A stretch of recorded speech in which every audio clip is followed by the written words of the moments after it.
Our story begins in the kind of place where lawns are always perfectly manicured and houses all look remarkably similar. Picture Pleasantville, but with slightly more passive-aggressive neighborhood watch emails. I was living a quiet, uneventful life there. My days consisted of working from home, tending to my small garden, and generally keeping to myself. I enjoyed the peace and predictability of suburban living. Little did I know, my tranquility was about to be shattered by the most fearsome force in the neighborhood, the HOA. And not just the HOA, but a specific member, the self-appointed guardian of all things proper, the one, the only Karen. She was legendary for her meticulous rule-following and her uncanny ability to find fault with even the most innocuous of activities. My quiet life was about to get a whole lot louder and a whole lot weirder. And when I say legendary, I'm not exaggerating. Karen was a force of nature, a whirlwind of perfectly coiffed hair and meticulously printed HOA violation notices. She seemed to be everywhere at once, patrolling the neighborhood with an eagle eye, ready to pounce on any perceived infraction. A slightly overgrown hedge? Violation notice. A misplaced garbage can? Violation notice. A child's toy left on the lawn for more than 5 minutes? You guessed it, violation notice. Everyone in the neighborhood had a Karen story.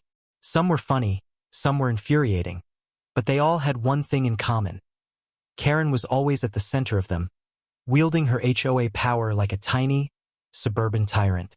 I'd heard the tales, of course, but I always figured I could avoid her wrath by simply following the rules and keeping a low profile. I was wrong. So wrong. What I didn't realize was that my attempt to keep a low profile would inadvertently lead me down a path of utter ridiculousness. You see, during the pandemic, like many people, I picked up a new hobby. Unlike most people who took up baking sourdough or learning a new language, my hobby was, well, let's just say it was a little unconventional. I became obsessed with competitive snail racing. Yes, you read that right. Snail racing. It started as a joke, a way to alleviate the boredom of lockdown. But soon, I found myself captivated by the surprisingly strategic and surprisingly thrilling world of gastropod athletics. It was quirky, it was weird, and it was mine. And it was about to bring me face to face with the full force of HOA Karen. My backyard had become a miniature racetrack. I'd built a small, circular course out of smooth stones and carefully manicured moss. Tiny flags marked the starting and finish lines. I even had miniature hurdles made from twigs. The snails themselves were housed in a custom-built terrarium, complete with a miniature spa, a shallow dish of water with cucumber slices, and a climbing wall made of bark. I fed them organic lettuce and provided them with a constant supply of chalk to keep their shells strong. I had names for them, of course. Speedy, Shelly, Zoom Zoom, and the surprisingly tenacious Gary. I even kept detailed records of their race times and dietary habits in a small notebook. It was, in short, a full-blown snail racing operation. And it was completely visible from Karen's kitchen window. The training regimen was surprisingly complex. Each snail had its own personalized workout plan. Speedy, for example, was a natural sprinter, so his training focused on short bursts of speed. Shelly, on the other hand, was more of a long-distance runner, or, well, crawler, so her training involved endurance exercises. I'd carefully place them on the track, gently coaxing them along with a dampened paintbrush. I timed their races with a stopwatch, meticulously recording their progress. It sounds ridiculous, I know, but I was genuinely invested in their success. I even researched optimal snail nutrition and hydration techniques. I was basically a snail racing coach, and I was taking it very, very seriously. So, naturally, it wasn't long before Karen came knocking. I was in the middle of a particularly intense training session with Speedy when I heard a sharp rap on my front door. Peeking through the peephole, I saw her, Karen, in all her HOA glory. She was wearing a crisp white blouse, perfectly tailored khaki pants, and a disapproving frown that could curdle milk. I knew this was it. Taking a deep breath, I opened the door. Yes, I asked, trying to sound as polite and non-threatening as possible. I've been observing your activities in the backyard, she said, her voice dripping with disdain. And I must say, I'm quite concerned. Concerned? I asked innocently, as if I had no idea what she was talking about. Yes, concerned, she huffed. About the snails. She said the word snails, as if it were some sort of offensive profanity. I'm not sure it's appropriate for this neighborhood. I chuckled nervously. They're just snails, Karen. It's a harmless hobby. They don't make any noise, they don't attract pests, and they certainly don't violate any HOA regulations. But it's weird, she sputtered, clearly struggling to articulate her objections. It's not normal. People don't race snails. Well, maybe they should, I replied with a shrug. It's quite therapeutic, actually. You should try it sometime. That was clearly the wrong thing to say. Her eyes narrowed, and her voice took on a sharper edge. I hardly think snail racing is an appropriate activity for a respectable homeowner. And frankly, I find it rather suspicious. Suspicious, I repeated, raising an eyebrow. What's suspicious about it? I was starting to enjoy this a little too much. I need to inspect the premises, Karen declared, puffing out her chest. Inspect? I asked, feigning confusion. What for? To ensure that you're not violating any HOA regulations, of course, she snapped. I need to see for myself what's going on back there. I assure you, Karen, I'm not violating any regulations, I said calmly. Everything is perfectly within the rules. That's not for you to decide, she retorted. I need to see it with my own eyes. Now, are you going to let me in? Or do I need to get the HOA involved? I'm afraid I can't let you into my backyard without a proper warrant or a valid reason, I replied, standing my ground. It's private property. This was getting interesting. Privacy? She scoffed. There's no privacy in an HOA. We have a right to know what you're doing on your property. That's simply not true, Karen, I countered, keeping my voice even. I'm happy to discuss any concerns you have, but I'm not going to allow you to wander around my backyard without a legitimate reason. If you have a specific complaint or suspect a violation, please submit it to the HOA board in writing. They can then decide if an inspection is necessary. My calm and rational response seemed to infuriate her even more. Her face flushed crimson, and her voice rose to a near shriek. I am the HOA, she practically screamed. I don't need to submit anything to anyone. I demand access now. It was clear she was losing it. Fast. I'm warning you, she bellowed, her face now a shade of purple usually reserved for eggplants. You're in violation of numerous HOA regulations. I'm talking noise complaints, unsightliness, and general weirdness. Noise complaints, I repeated, struggling to suppress a laugh. From Snails. Don't mock me, she shrieked. I'm going to fine you. I'm going to report you to the board. I'm going to make your life a living hell. Karen, you're being unreasonable, I said, trying to reason with her, though I knew it was a lost cause. I'm not breaking any rules, and even if I were, this is hardly the way to handle it. I'll show you unreasonable, she yelled, pulling out her phone. I'm calling the police. I sighed. This was getting out of hand. All over some snails. Karen, please, I said, trying to keep my voice calm even as I felt a headache brewing. This is ridiculous. I'm not going to let you into my backyard. If you have a problem, follow the proper channels. Contact the HOA board, file a complaint, and let them handle it. Don't call the police over something so trivial. But she was already dialing, her thumb furiously tapping the screen. I'm calling them right now, she declared, her eyes blazing with righteous indignation.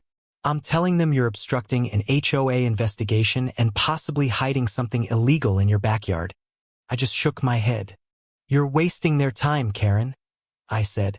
But go ahead. I have nothing to hide. I knew the snail racing setup was bizarre, but it certainly wasn't illegal. I just hoped the police would see the humor in it all. I had a feeling they would. I could hear Karen's side of the phone call, her voice shrill and dramatic. Yes, officer. I need assistance immediately. My neighbor is obstructing an official HOA investigation. I suspect they may be engaged in illegal activities. They are refusing to allow me access to their property to conduct a proper inspection. She paused, presumably listening to the officer on the other end. I don't know what they're hiding, but I have a feeling it's something serious. Possibly a drug lab. Or exotic animals. I rolled my eyes. Exotic animals? Really? I glanced at my watch. Well, I suppose I had time to train Shelley a little more before the authorities arrived to bust my illegal snail racing ring. I headed back to the backyard, leaving Karen to rant and rave on the phone. The absurdity of the situation was starting to wear off, replaced by a growing sense of annoyance. This was also unnecessary. About 15 minutes later, a police car pulled up to the curb.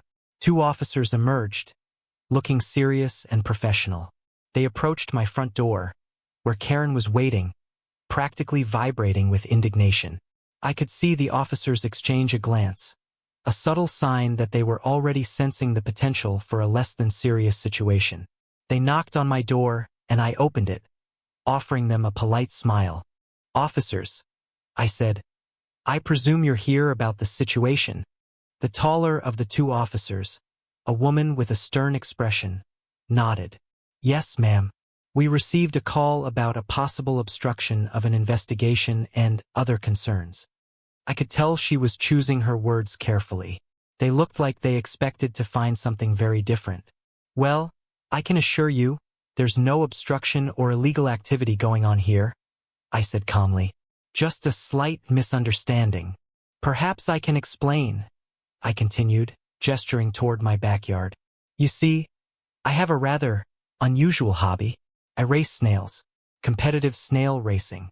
I have a small track set up in my backyard, and I train the snails for races." The officers exchanged another, longer glance.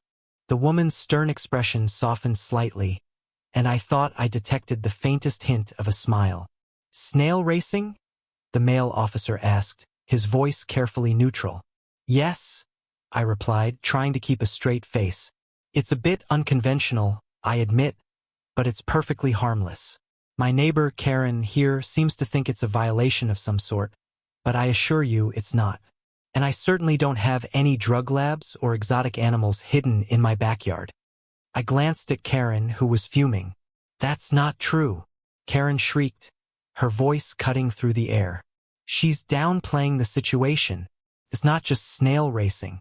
It's a whole snail racing empire. She's breeding them, training them. Who knows what she's feeding them? And it's attracting all sorts of snail-related vermin. Snail-related vermin." I couldn't help but repeat, my eyebrows raised in disbelief.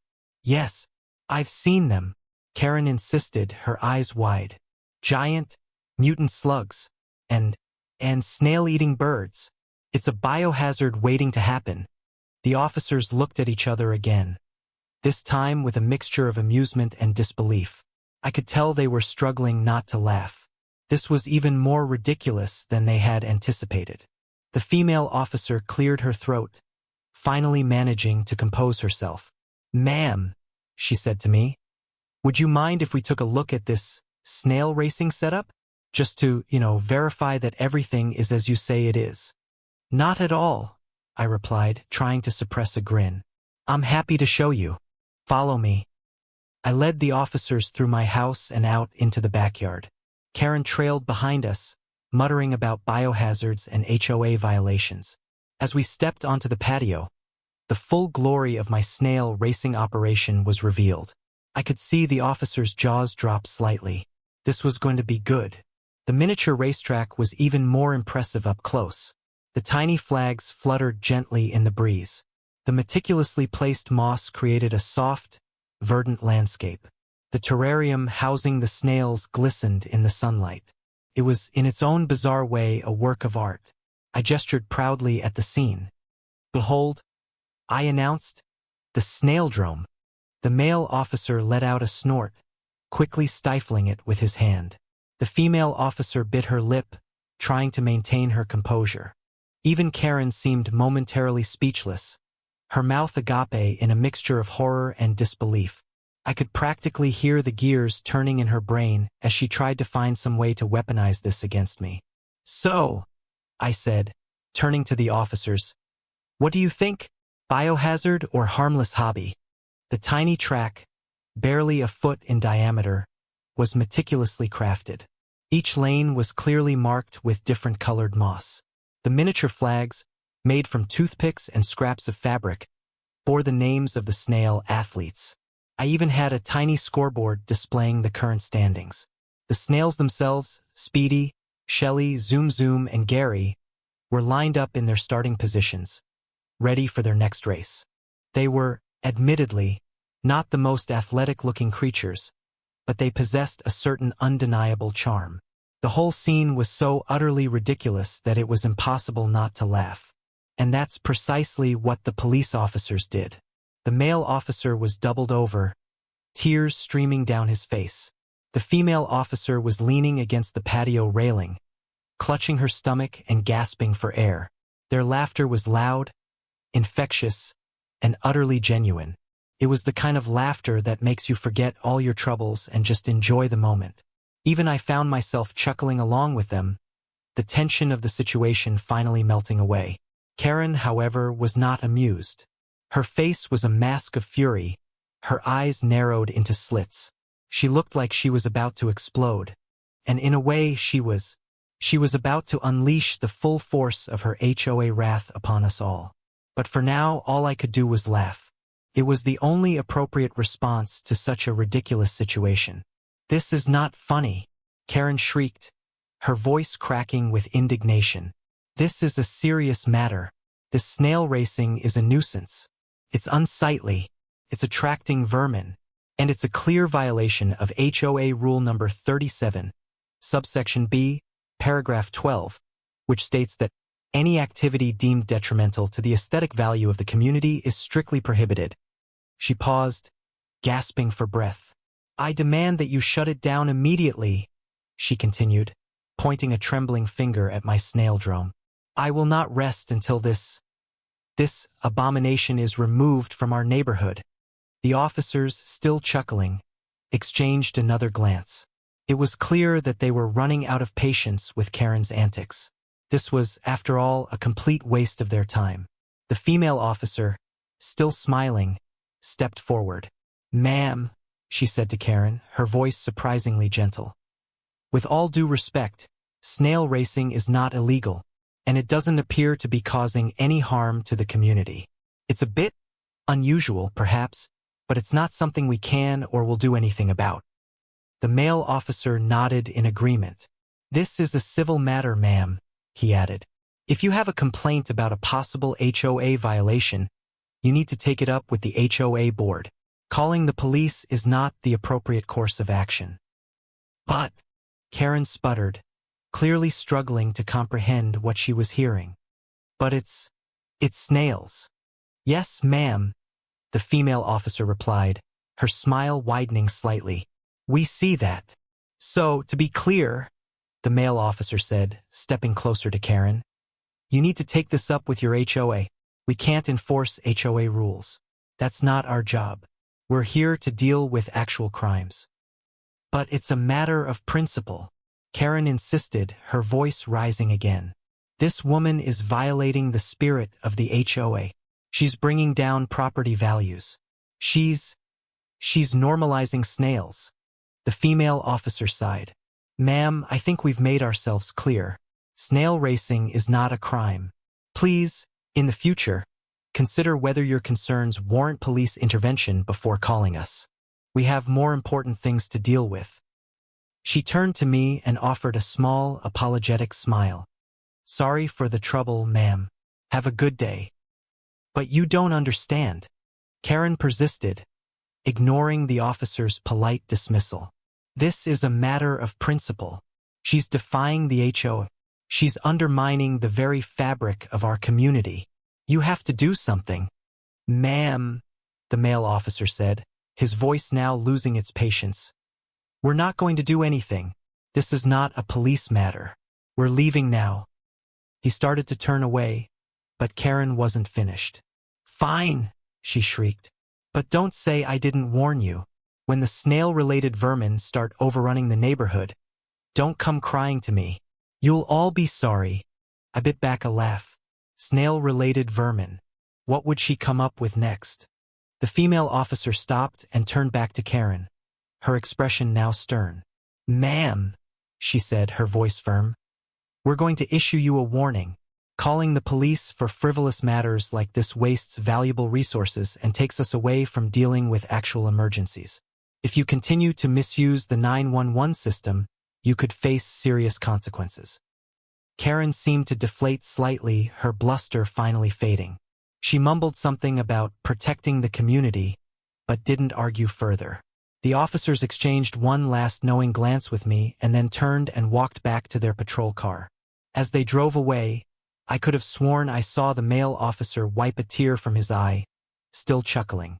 Karen huffed, adjusted her perfectly coiffed hair, and glared at me one last time. This isn't over, she muttered under her breath, loud enough for me to hear. The HOA hasn't heard the last of this. You'll be hearing from us.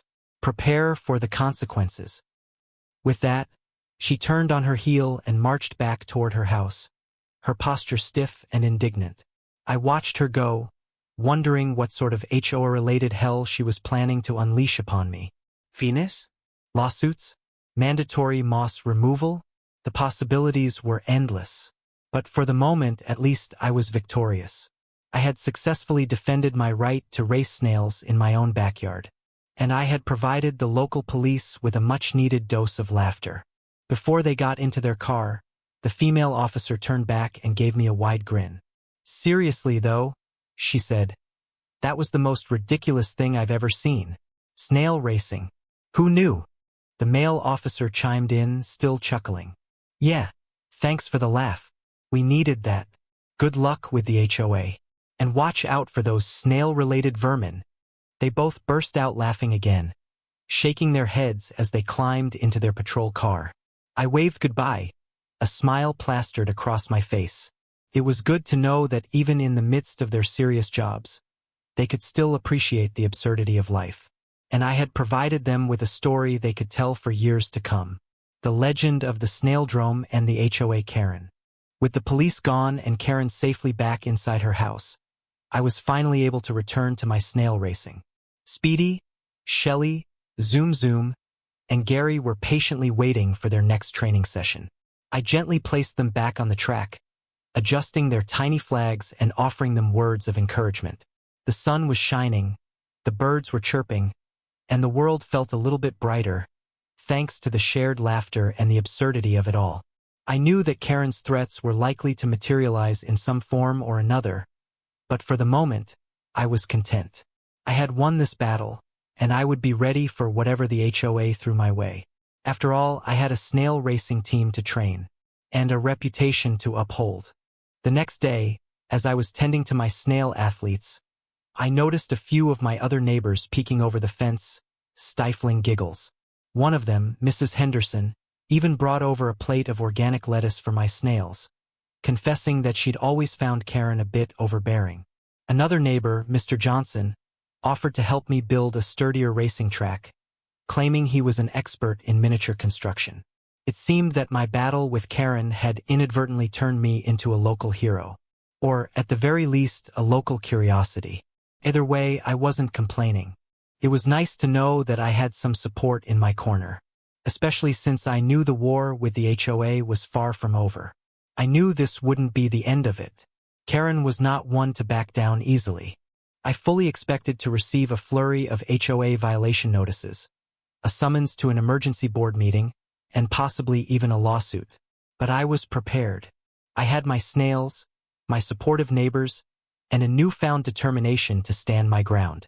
They could try to take away my snaildrome, but they would never take away my love of competitive snail racing. It was a battle I was willing to fight. And who knew? Maybe, just maybe, I could even convince Karen to join in the fun. Stranger things had happened, but probably not. The whole experience was, when I stopped to think about it, utterly ridiculous. Here I was, a grown adult, embroiled in a conflict with my neighbor over snail racing. And the police had been called. It was the kind of thing you'd expect to see in a sitcom, not in real life. But it also highlighted a very real issue. the overreach of some HOA members. People like Karen, who seemed to believe they had the right to control every aspect of their neighbors' lives, often with little regard for common sense or basic human decency. It was a reminder that even in the most peaceful of suburban settings, there was always the potential for conflict, especially when snails were involved. So, the moral of the story? Choose your hobbies wisely, or perhaps don't choose your neighbors. But most importantly, remember that even the most ridiculous of passions can be worth fighting for. And who knows, you might just find yourself at the center of a surprisingly competitive world, where the stakes are low, the athletes are slow, and the laughter is plentiful. Because in the end, that's what competitive snail racing is all about. The thrill of the race, the camaraderie of the snail-loving community, and the satisfaction of knowing that you're slightly more dedicated to your weird hobby than anyone else you know. Now, if you'll excuse me, I have a training session to get to. Gary's been slacking off and the snaildrome needs its champion.